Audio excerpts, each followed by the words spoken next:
திமுகவின் திருட்டு திராவிட முன்னேற்ற கழகத்தோட தமிழக அரசு ஒரு ஜிஓ போடுறாங்க. ரிசார்ட் கட்டுறதுக்கான ஒரு அறிவிப்பு அது. அந்த ஜிஓ பொள்ளாச்சி ஆனமலை மாசாணியம்மன் கோவில்ல இருக்க பக்தர்களின் ஏழை பக்தர்களின் காணிக்கை பணமான 100 கோடி ரூபாயிலிருந்து 15.3 கோடி ரூபாயை எடுத்து ஊட்டி காந்தல்ல இருக்க சுப்பிரமணிய சுவாமி கோவிலோட இடத்துல ஒரு ரிசார்ட் கட்டுறதுக்கான ஜிஓ அது.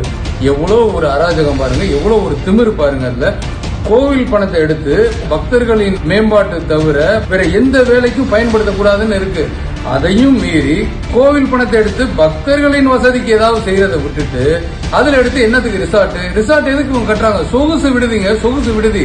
அங்க பார்த்தா பார் வைப்பாங்க. இப்ப பாரை வச்சு இவங்க இந்த சாராய ஊழல் பண்ண, லிக்கர் ஸ்கேம் பண்ண இந்த திமுக அரசு கோவில் பணத்தை எடுத்து ஒரு ரிசார்ட் கட்டி அந்த ரிசார்ட்லயும் சாராயம் விற்கிறது, லிக்கர் விற்கிறதுக்கு தான் வழி பண்ணாங்களே ஒழிய இவங்க பக்தர்களின் வசதிக்காக கூட இல்ல, பக்தர்கள் பக்கத்திலையும் இல்ல.